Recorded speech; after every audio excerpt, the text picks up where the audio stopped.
Good morning, afternoon, or evening, wherever you're at, ladies and gents. I am Kura Isagami, your resident tinkerer and Medarotter, and this is the Medarot News Network, bringing you all the latest developments and happenings with our favorite pet fighting robot series. Now, as we crest into week 2 of the Golden Week celebrations, a lot of the stuff that was announced and revealed in today's official stuff on the main Medarot channel was more or less kind of expected. For instance, Takeyashi Hime being officially available this week, for instance, as an example. The event itself being a 2-weeker with extra rewards, so nothing really, say, new, more or less, or quote-unquote, but still a lot of very exciting stuff all the same, and a very unique and very welcome surprise as another new model officially joining the fray from the days of old. But before I do get ahead of myself, let's go ahead and jump right into what was officially announced and officially get started with the weekly news. Starting, of course, with the gacha banners, I am going to kind of highlight just a little bit and backtrack just as a review briefly. The main model coming out this week in particular, because none of the banners are really changing, is, of course, TKY0 Takeyashi Hime, with a kit of Curse Shot, Panic, Meteor, Tank Legs, and Hostility. I did previously number her as 03, but only because they didn't actually give us her number ID prior to last week's Tuesday, so that was officially changed going forward. And of course, ANB01, Anuhopt at full charge, Ghost Rebirth, Biped Legs, and Desert Type. And lastly, and this is a spelling error, MTC02 Mystery Cat with Disturbance, Level Drain, Charge Drain, Float Legs, and Illusion. These 3 will be sticking around for yet another week, as well as the respective banners for both Anuhopt and Mystery Cat. Those in particular are the Detective Trio, Mystery Leader, Wonder Bell, and Sidekicky for Mystery Cat. And then for Anuhopt, it was Empress Patra, Teki Mamira, and King Pharaoh. That will be also sticking around as well, since their bonuses are still live. But the main highlight, of course, is that they want to talk about is Takeyashi Hime, which is the third of the Orimeda winners that was announced. And honestly, aesthetically, I have to say I probably like that one the most. Now, Anuhopt probably has the best overall. I'm just going to say versatility, viability between that and maybe Mystery Cat, but when it comes to aesthetics, I definitely have to say Takeyashi Hime most certainly does have that market corner. Now, with the rerun banners that will be going live with Yashihime this week, is going to be a little lower key this time around. I was expecting something maybe folklore or yokai or spooky themed, of course, kind of going with that, but they kind of went more with the folklore element with this one. This time around, for the rerun banners, we'll be seeing runs of SAM-01M Proto-Musha with Reckless, Double Beam Sword, Biped Legs, and Shura. We have the female variant, SAM-01F Tomoe, with Fight Boost, Beam Sword, Charge Drain, Biped Legs, also with Shura. And then, last but not least, ONH0 Sarashina Hime, with Dominion, Effect Clear, Hold, Biped Legs, and with Blowbeam. Now, with the exception of the Orimedas themselves, there really is no real priority on the banners this week. Like I said, Anuhopt and Mystery Cat are probably going to be the big ones of the group as a whole, primarily because those have the most, at least as pure sets anyway, the most viable skills that you can make use of. But every last one of the banners we have this week, all 12 of them actually, minus any paid or anniversary banners, will all have something very useful to be offered in one form or another. Takeyashi Hime in particular this week, Tank Legs with Hostility is going to be a nice bonus, as it does mean that every time she's attacked, which she can tank moderately well, she will get progressively faster and tankier the longer the fight drags on. With the Fierce Battles we have this week, it's also going to be a little scattered, a little lower key this week.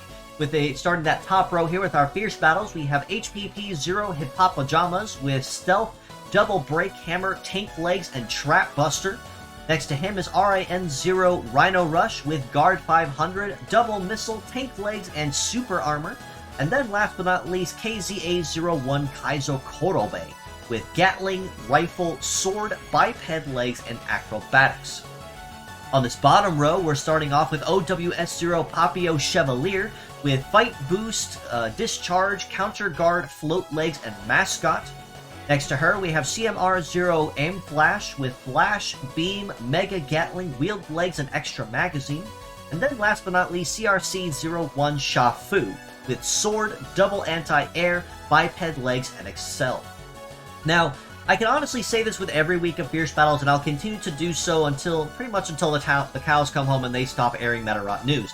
But honestly, all 6 of the models we have this week for Fierce Battles have something really useful in one form or another. Break Hammer, albeit heavy, for Hip-Hop Pajamas, for instance. Kaiser Korobe, if you're looking for just an all-around shooter or hybrid shooter. But the MVPs of the week, I do honestly have to say, are going to be Aim Flash and Shafu. Aim Flash, obviously, because even in today's current meta, you'll see his head basically everywhere. Very good high heat stat, good success stat, and something you really can't ever go wrong with using. And melee versions of anti-air are also very good to have on hand, just so you can make use of that if in the case, say, no shooting is allowed, but you still want to cheese that particular enemy flyer. But like I said, they are all very useful in one form or another, but those 2 you're probably going to want to put the most emphasis on out of the 6 of them. With event stuff, of course, we will be seeing a Wave 2 with the current Golden Week event. This time around, we're going to be highlighting 2 more BGMs that we can collect, such as Attention and Stormy. But the really big reward and the welcome face that will be joining the fray starting this week is returning from the days of old with Medarot R, one of the original skeleton types, GLT-0 Gyrote, with a kit of Laser, Hammer, Beam Sword, Multi-Ped Legs, and the first instance of Multi-Ped Legs with Heavy Arms. So going to be a very useful kit all the way around in there. But albeit given the numbers we saw, he is going to be a very chunky fellow, may or may not move super fast, but that's going to depend ultimately on how you build him and how you use him. The event itself, of course, like it was last week with ticket bonuses, or at least scarab bonuses as they were called, with silver and blue, this time around we're going to be highlighting the red and the gold bonuses. For the red bonuses, as you see here, it'll be a +3 per part across per bot for Protomusha, Tomoe, and Sadahime. It'll be a +2 for Aurora and Machirodis, and a +1 for each of the Fierce Battles listed.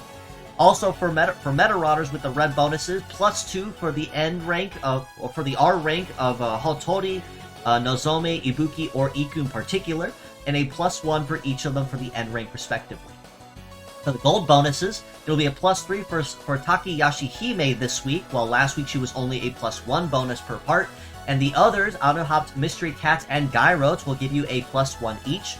For the Medarotters, Hotori and Iku will give you a +3 each, and the +1 and the SRs of Ibuki and Nozomi will give you a +1 each. So naturally, this will be equipped just one part for that bot to get the bonus. You don't need to equip the whole set for multiplicative parts. That is unfortunately not how it works with ticket-based events. The other big things they mentioned this week as well, we are getting a new Super Invasion featuring Takeyashi Hime, as kind of expected as we got last week as well with Mystery Cat and Anahopt. But we are also getting another wave of event missions to earn even more gacha tickets and ruby shards, which is basically very easy stuff. Just go in, complete the event a certain number of times, and you're done. And then, of course, we also have more story chapters incoming, so we can continue the story of Arase, Hisaki, and Cross. So if you have been running low on your ruby reserves, this is a really good way to top up as well and keep things going. For community stuff going forward, we are still always looking for translators to assist us with any current endeavors or projects. Right now, we still are currently looking for any help and assistance with Medarot 3's translation, as it is tentatively complete, but still a handful of menus and screens and text to finish out before it's done.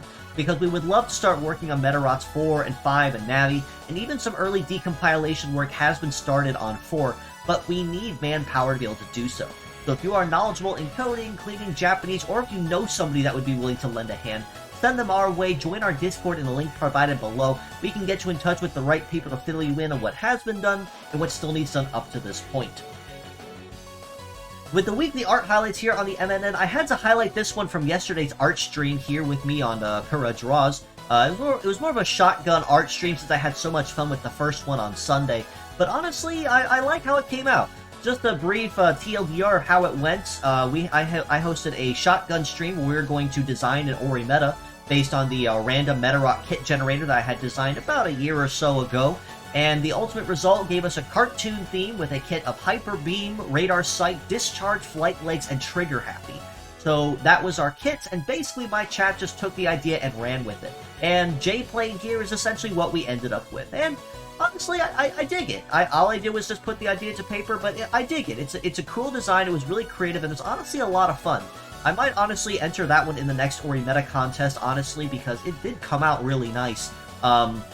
And if I do decide to host any other art streams, I may host something like this again sometime soon.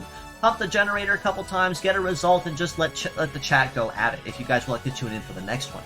And this one here by Twitter user F5DHC136 decided to highlight War Bonnet with his iconic tune-up skin that he got fairly recently as well in Medarot S. And you don't see a lot of people highlight the tune-up skins in recent, which is why I chose to do it with this one.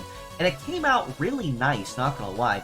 War Bonnet alone pre-tune-up was already really, really good, but post-tune-up, he still is just an absolute powerhouse and force to be reckoned with. Definitely give him a follow if you'd like to see more wonderful art, and of course follow me here on YouTube if you want to keep up to date with any streams going forward, whether they be on our regularly scheduled Sundays, or if I decide to host a shotgun one on a particular day I might have off, or relatively early. One final note as well, as a friendly reminder, I am always open for commission for art, 2D, and 3D. I can do live 2D models ready to rig, so you will need to find a rigger to make them come alive and look pretty. But all the files and all the layers will be cut and ready to go. I can do 3D art, 3D models, fully rigged, textured, optimized, ready to go. I can do standard 2D art of varying degrees of complexity and detail. I can do emotes. So if you would like something from me and you don't want to break the bank doing so, feel free to reach out to me on Discord or on Twitter, and we can most certainly try to make something happen. Whether I choose to stream the process or if I choose just to do it on the backside. But with all that being said, like I said, it is going to be a relatively quiet week since most of the stuff was kind of announced or expected, I suppose, from last week with how the event was portrayed, and with the particular bonuses with the Orimedas as well. But still a number of very friendly faces and good and pleasant surprises as well, such as with Gyros as an example. But with all that being said, if you'd like to see more, you can follow us below on Facebook at the Medarot News Network page, or the Metabots Forever community on there that I also run as well, which currently now peaked past over 20,000 members and is still growing by the day. I'm honestly shocked how well that's been going, and it's honestly been amazing. You can also follow us on Discord, and the link provided and in the comments below to keep an even closer ear to the ground on the action. So if you want to hear any new updates on merchandise, fan art, web pages, or web stores, or anything else of the like, the Discord's the first place you're going to hear it before it goes anywhere else on the net. You can also follow me personally on Twitter at ItsuGamiKura if you have any questions, feedback, comments, suggestions, if you want to collab with me for a group game or a friendly chat, or if you'd like to commission me for something, or if you'd like to support me, because I unfortunately have bills to pay and money's not coming easy, I guess I can call it. I do have a link to a throne down below as well. Not really anything special. I'm not looking for anything fancy like soundboard pieces or new hardware, things like that. Just rent money, because honestly, money's tight. I'm still in the middle of trying to look for another job. But if you are able to support me with that, I am hugely appreciative, because any money that I can get at this point while I'm still looking for something better will always, always, always be appreciated. But I will never pressure you or force you to do so. Lastly, do give these wonderful friends of mine a follow as well. I have not touched on in a hot minute. My dear friends Mono Zero and Sadan Foiro, who do wonderful, wonderful Medarot art and content as well. Mono for the art, and Sadan in particular likes to highlight a lot of past footage or screenshots or video footage from previous games compared to S, or even other screenshots or animations from previous games as well. So definitely give both of them a follow if you'd like to see more of their wonderful stuff in your feed as well. But with all that being said, as always, I do appreciate you all for stopping by, just as you always do. Until next time, this is your host, Kura Isagami of the Medarot News Network, signing out.